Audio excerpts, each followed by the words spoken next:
Mr. Prime Minister, first of all, thank you for this interview. Are you satisfied with the implementation of Oslo B? And don't you have sometimes thoughts about stopping it because of Islamic attacks? Well, we have to continue with what we are committed to by the DOP that was signed in Washington, by the Cairo Agreement, now by the new agreement.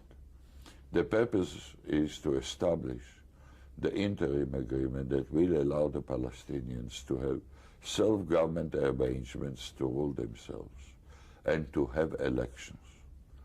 We'll continue. Of course, the main obstacle, almost the only obstacle, on the road of its implementation is the terror by those who oppose the agreement between the PLO as the representative of the Palestinian and us. Terror is carried out by the extreme Islamic groups, the Hamas and the Islamic Jihad, with the declared purpose, they say it, to undermine the peace process. And therefore, we see the Palestinian Authority as responsible for whatever happens in the areas under their control to prevent perpetration of terror acts in the areas under their control, or to be originated and carried out from areas under their control against other areas, against Israel, or wherever we are in control in the West Bank.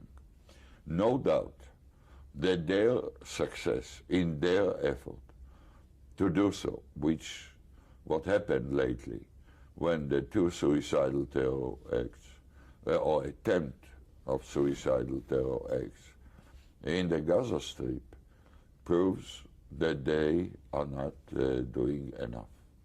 And this can serve as an obstacle on the road of the implementation. Sir, the schedule of the negotiations about the final status shocks with the election campaign in Israel. What will happen to Oslo B if the right wing wins in the elections? I don't believe that the right wing will win the election. But do you think that hypothetically it could stop the process? I don't want to discuss it. Mr. Rabin, why is there a need for a support demonstration in the government for your peace policy? Why not?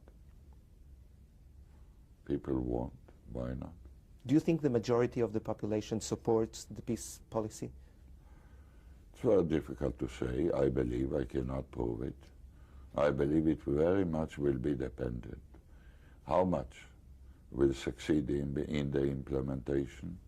As I said, I believe that the main obstacle is terror. It's not ideological fight, or not mainly inner ideological fight. It's the basic problem of the Israeli individual and public to see that terror is not increased, that terror is eliminated. Mr. Rabin, your government has separation with Palestinians as a target policy. Is it possible to achieve it, taking into account, for instance, Jerusalem? Well, I believe that our goal, or my goal, in the solution of the Palestinian problem and Israel is to bring about a Jewish state that covers most of the land of Israel. In its heart, the United Jerusalem is our capital under our sovereignty, to have the defense line of Israel, or defense border, along the Jordan Valley, but next to us, to have a Palestinian entity, less than a state, that we will not run, and they will run their life by themselves. Well, thank you very much. Sir, last question, please. After Amman's conference, it looks there is an approachment between Israel and Arab countries, like Saudi Arabia, Qatar, and Yemen. Do you think there will be diplomatic relations in the near future? Well, at this stage, there is openness, and there are relations, mainly with the Peninsula countries. I can't say the same about Saudi Arabia. With the Maghreb countries, other countries. I believe it will take time. Mr. Rabin, what are your expectations from Barcelona Mediterranean Conference? To deal not only with part of the Mediterranean, but all parts, especially the Middle East, in a context of not meeting only the Arab League, but meeting first and foremost the countries and the peoples that have reached peace, started to solve the Arab-Israeli conflict, and encourage and assist them. We had a lot of pitches by the Europeans in the past to make peace. And they have to show that they respect those, on the Israel on one hand, the Arab countries and peoples on the other hand, that are engaged in peace, and not those who oppose peace. How would you like to be remembered? Gamarno. Okay.